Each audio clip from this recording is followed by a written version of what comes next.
I'm Andrew Hollis, Vice President of Slater Infrastructure Group. In honor of our commitment to provide learning opportunities for growth and empowerment, we seek diverse perspectives on critical topics. Today, we are joined by Larenzo Freeman, Watershed Manager at the City of Atlanta Department of Watershed Management. He is an industry leader that is working towards building a better future for the communities we serve. He is a native Atlantean and has over 20 years of experience in the environmental sector, which include previous employment with the federal government, environmental labs, nonprofit organizations, and municipalities. Thank you for joining us. Thank you for having me. No problem, no problem. So water is a finite resource and demand for clean water is constantly growing. So one of the things that I first wanted to ask you, Larenzo, get your opinion on is what can you tell me really about the Clean Water Atlanta program?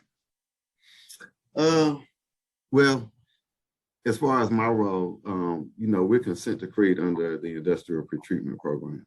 So part of my role is to make sure that Atlanta is able to provide clean water to its constituents, as well as pass along water that is easily cleaned and made presentable for drinking for our downstream neighbors. So part of my role in that is ensuring that the industries that rely on our drinking water and that also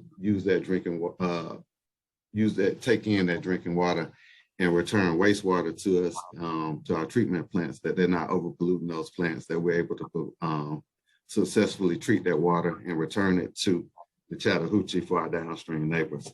So that's, for the most part, my role. There are other programs within OWP that deal with, green infrastructure, some water sustainability and things of that nature. But my role is primarily making sure that the industrial users on Atlanta's sanitary sewer system are allowing us to basically reclaim that water and pass it along to our downstream neighbors without any repercussions. And do you find any of your industrial clients that are like top of your mind for causing extended treatment due to pollutants in the wastewater? Well, I wouldn't necessarily call anybody out, but we do have, certain categories of industries that have to be monitored a little bit more heavily than others, just due to, the nature of what they produce. And, that's defined by 40 CFR. So it's not that we're intentionally picking on them. We just know that we're required to monitor them a little bit more stringently than others. And the beautiful thing about that for the city of Atlanta, at least since I've been here, is the people that fall in that category tend to be very collaborative with us. They want people to know that they're environmentally responsible. So it's been a pleasure working with them, actually. Mm-hmm. Glad to hear it. So I know this is a basic question, but for some of our listeners, they don't necessarily know what is a watershed and what kind of that is defined, at least for the city of Atlanta. So if you could just briefly go over that. Okay, so basically for the city of Atlanta, DWM, Department of Watershed Management, is basically our department that handles all of our water issues, whether it's drinking water, wastewater, etc. Most people ask, what is a watershed? It's basically just an area that drains to the same body of water, simply put, or that's about as simple as you can make it. But our job is basically to protect the Atlanta watershed and the watersheds that are supported by us. So like I said, one of the things is making sure that we're good upstream neighbors to our downstream neighbors, because what we put out at our treatment plants as effluent, somebody downstream is pulling in as the influent drinking water. So we just want to make sure that, we're good, responsible neighbors. Mm-hmm. And what are some of the new advancements or new technologies that the city of Atlanta is using for its reuse water? Well, I know that they've definitely done a lot of upgrades to the treatment plants to try to be able to have a more efficient treatment process, making sure that you knowing what the numbers are coming in, your influent numbers are coming in, and that you have, the most efficient removal efficiency possible. As far as on the industrial pretreatment end, what we're doing is making sure that we stay abreast of, the most new and upcoming technology, making sure that our personnel are trained up on the, newest standards with technology. One of those instances is, updating our equipment, making sure that we cycle equipment through the process and not trying to use equipment that's too old, and promoting that throughout the group. We definitely want people trained on the new cutting edge technology. We don't want you to get stuck in a rut of thinking that there's only one way to do something.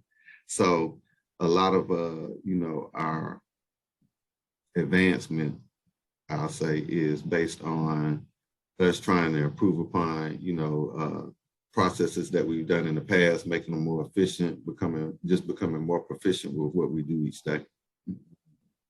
So could you talk a little bit about a worst case scenario, Larenzo? So kind of going into depth about if the City of Department Watershed Management, for example, was not properly able to treat the wastewater. Let's say that there was an SSO or just out of this world event to where essentially what the industries were putting into the wastewater is what would be going back into the environment. Well, first of all, I guess if there was anything going on at the treatment plant, where the treatment plant was not effectively able to treat the wastewater coming in, our first job would be to reach out to all of our, and that's where the spirit of cooperation comes in. My job would be to reach out to all of my industrial users and say, hey, I need you to hold whatever you got at your plant and not release anything until we can get our plant online. And I think that that's one of the things that that really makes this work, is that you have a spirit of cooperation on both sides, on the regulatory side and on your customer base side, so that, when issues arise, it's, it promotes self-reporting. So if I have an industry that says, hey, we're going to blow permit and we are like within a mile of your treatment plant, that lets me know, hey, I can get a plan of heads up. This particular facility can shut down that flow, and then we can attack the situation that way, as opposed to, them doing something and then being scared to let us know. So now we got to go and spend time investigating and backtracking when we could really already know what the situation is and start addressing it. So one of the biggest things within, that situation would be the cooperation of our industrial users. Mm-hmm. And then what, so for some of our more listeners that are just kind of getting into the water industry, what would be some of the consequences of letting that water go back, for example, that wastewater, without properly being treated? So it could produce a fish kill in the river. It could get the city fined for not meeting the limits, the effluent limits that are set forth by, our regulatory agency, which we report to, which is Georgia Department of Natural Resources, or Department of Environmental Protection. So there's quite a few repercussions that could come out from the enforcement side, but on the, just what kind of detriment that could do, that could allow a downstream neighbor not to be able to meet their drinking water requirements to put out to their citizens. So let's say our water is flowing down to Columbus, and we've blown permit putting water back into the river, and they're trying to pull it out and clean it up for their residents. And because it's so polluted, they can't get it down to drinking water standards. So now, they got boil water advisories and everything else for their residents, based off of something that we did. So we try our best not to have any kind of effect on our any negative effect on our downstream neighbors. So why does our responsibility go beyond the bottom line to fully serving our constituents, obviously the environment? If you could just elaborate more on the cyclical process between people, planet, and then also profit. Well, one of the things that this kind of goes towards one of my areas of interest, which is water affordability. I went to WEF a couple of years back and listened to a presentation from one of the gentlemen. I believe he was over Baltimore Water at the time, and he was just talking about basically the rate they have to charge for water is like increasing greater than people's salaries in the area. So like people really weren't even able to afford the basic utility of water services. What I thought was that my niche or my ability to affect this fell within my industrial pretreatment program by making sure that we are capturing everything coming from my industrial users and making sure that they're being held accountable for anything that they do, because they're our heaviest polluters. So basically, the bulk of the treatment process at the plant is based on wastewater that they're generating. So my thought was that the bulk of the cost to treat that should be passed along to our largest industrial users who use the bulk of that water and create the bulk of that waste. That requires us to do accurate sampling to make sure that we are surcharging them correctly for, those pollutants that are surchargeable within our city limits, to make sure that we're passing on the cost to the right people and not passing on to our citizens who may not be able to afford that increase, How do you think that emerging leaders within the water sector can build a better network of peers that they can brainstorm with and obviously seek more advice from? So this actually goes to another one of my areas of interest, which is diversity, equity, and inclusion. When I first thought about diversity early in my career, it was because I went places and I didn't see people who looked like me. And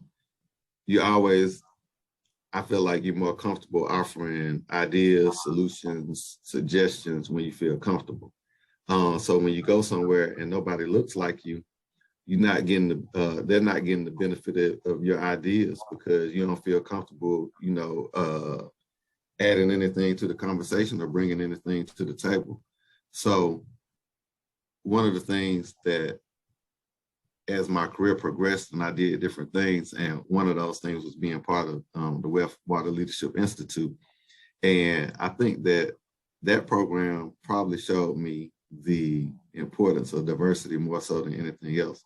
Because as I told you before, diversity at first meant I didn't really see a lot of folks who looked like me, so I wasn't feeling necessarily comfortable. But now it's understanding that I really don't have to see a whole bunch of folk look like me. I just want to see a bunch of folk that look different, because everybody brings something different to the table. And whether it's based on what sector you work in, where you're from geographically, whether it's your race, age, ethnicity, all those things matter and allow us to bring something different to the table. And I think that's probably like the biggest thing in the water sector is allowing different groups of people to come to the table to bring what they can contribute. And I think it'll be better because of it. So then, other than funding shortfalls and aging infrastructure, what do you think are some pressing issues within the water industry? Exposure of young people to careers in the water sector. I think that there's so many different areas, from operations to engineering to regulatory compliance, that people don't really know about.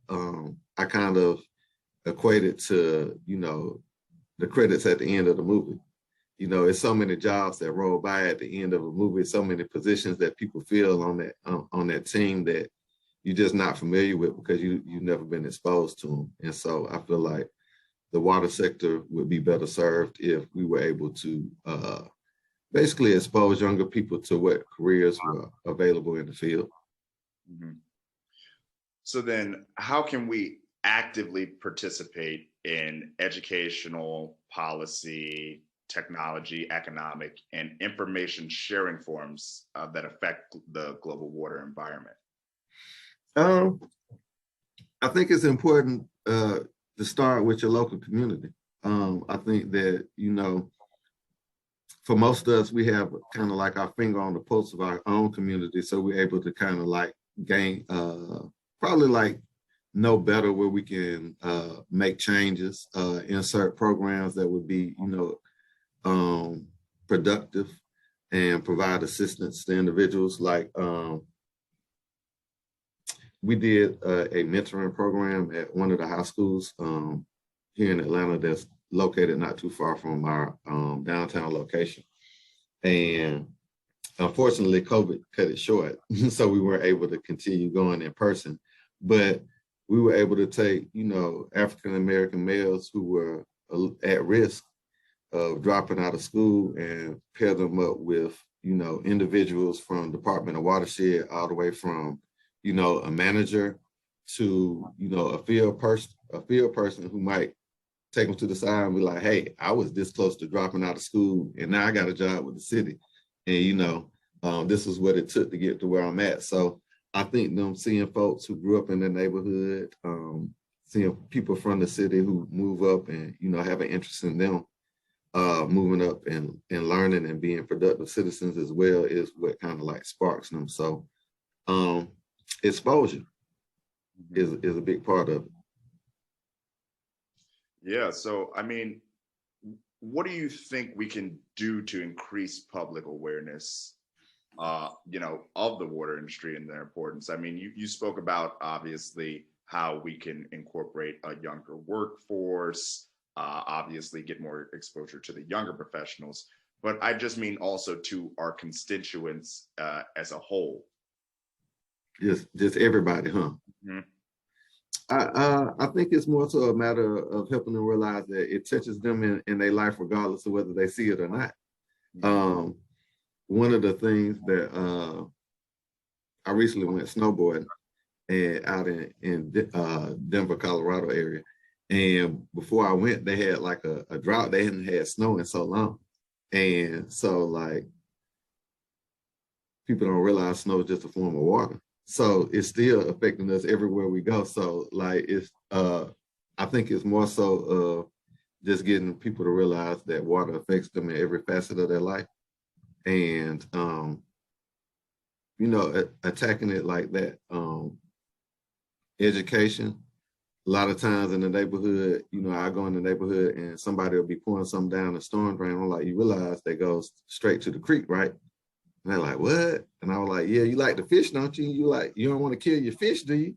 And so they can, somebody who's not very educated, who's trying to fix oil in a parking lot somewhere, they can understand, hey, this means I might not be able to fish when I get through changing this oil, as opposed to,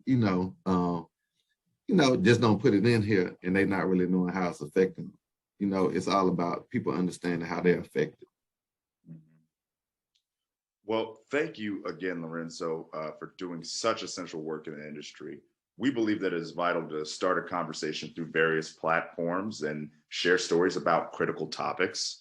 On behalf of our entire team at Slater, I'd like to thank you for your continued commitment to delivering safe water, and it was truly a privilege to talk to you today. Thank you for having me, and I hope you guys continue to do your good work. Thank you. Appreciate it. Yes, sir. Mm-hmm.